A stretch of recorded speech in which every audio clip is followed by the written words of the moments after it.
Hello viewers, welcome my home কিচেনে। নিয়ে আসলাম আপনাদের জন্য পিঠা। কয়েকটা রেসিপি আনবো আগেই বলেছি, তাই আজকে আরেকটা নিয়ে এনেছি দুধের পাকোয়ান পিঠা। পাকোয়ান পিঠা আসলে কয়েক ধরনের হয়, তো এটা আমি ইজিভাবে দুধ দিয়ে বানানো হয়। তো চলেন নিয়মটা দেখে নিই। এখানে প্রথমে আমি একটা কড়াইতে 2 কাপ চিনি নিয়ে নিয়েছি। দিব 2 কাপ পানি। যেই কাপে আপনারা চিনি মাপবেন সেই কাপের পানি দিয়ে দিবেন। দিয়ে আমি এখানে একটা দারচিনি দিয়েছি, এলাচ দিয়েছি কয়েকটা, 2টা তেজপাতা ছিঁড়ে দিলাম। এবার এটাকে ভালো করে বলক আসা পর্যন্ত, চিনিটা গলা পর্যন্ত আমি ওয়েট করে উতরিয়ে নিব। এবার আরেকটা পাতিলে আমি এখানে 1 লিটারের মতো দুধ দিয়ে দিয়েছি। 1 লিটার দুধ দিয়ে আমি এরকম বলক আনা পর্যন্ত ওয়েট করব। জাস্ট হালকা একটু লবণও দিয়ে দিয়েছি সাথে। এবার আমি এটাকে ময়ানটা তৈরি করে নেব। একটু ভালো করে ময়ানটা তৈরি করবেন, যতটুক ময়দা লাগে। এটা আমি ময়দা দিয়ে করতেছি, আপনারা চাইলে আটা দিয়েও করতে পারেন, কোনো সমস্যা নেই। তো যতটুক ময়দা লাগে 1 লিটার দুধে ওটুকভাবে দিয়ে আমি এটাকে ভালো করে ময়ানটা করে নিচ্ছি। দেখতে পাচ্তেছেন আমার হয়ে গিয়েছে এরকম অবস্থা। যেরকম সেম আপনারা রুটি বানানোর জন্য করেন এরকম আমি ভালো করে মথে এরকম করে গোলা করে নিয়েছি। এবার জাস্ট হালকা একটু হাত দিয়ে চেপে এভাবে করে নিচ্ছি। নিয়ে আমি একটা বেলুনের সাহায্যে এটাকে বেলে পাতলা করে নিয়েছি। দেখতে পাচ্তেছেন বেশি পাতলাও না বেশি মোটাও না, একদম সেম এভাবে এরকম পর্যায়ে। তো আমি এবার এটাকে এরকম কাটার দিয়ে শেপওয়ালা কাটার দিয়ে আমি কেটে নিব। আপনারা চাইলে অন্যভাবে কাটতে পারেন, তো আমি দেখাবো কিভাবে করতে হয়। এই শেপের কাটার দিয়ে আমি এভাবে কেটে নিচ্ছি। জাস্ট একটা ডিজাইন হয়ে গেল।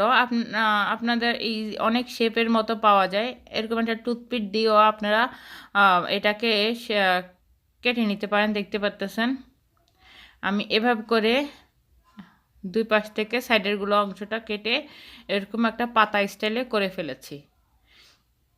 এবার এরকম করে আমি এই কাটারগুলো দিয়ে প্রায় সবগুলো কেটে নিব। নেওয়ার পরে আমি একটু ডিজাইন করেছি, দেখতে পাচ্তেছেন এরকম দিয়েও আমি ডিজাইন করেছি। মোটামুটি অনেকগুলো ডিজাইন করেছি। আমি আবারও দেখাই দিচ্ছি কিভাবে করতে হবে। এরকম একটা টুথপিকে নিয়ে আপনারা জাস্ট হালকা একটু তেল লাগিয়ে নেবেন, তারপর এভাবে করে ডিজাইন করে দেবেন। শেপগুলো আপনাদের উপরে, যেরকম শেপ করতে চান ওই রকম করবেন, ডিজাইনটাও যেরকম ডিজাইন করতে চান ওই রকম করবেন।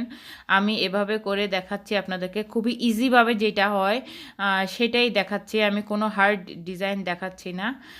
দেখতে পাচ্ছেন এখানে আমি একটা এভাবে করে ডিজাইনটা উঠিয়ে দিচ্ছি। এবার ওটা দিলাম, জাস্ট চেপে চেপে দিলাম, এটা একটু করে উঠিয়ে দিচ্ছি।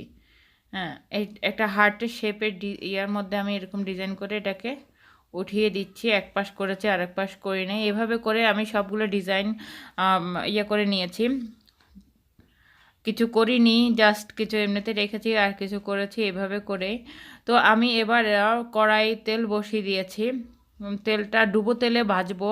জাস্ট তেলটা হালকা গরম হলে আমি এরকম করে সবগুলা পিঠা একে একে দিয়ে হালকা কালার করে ভেজে নিব।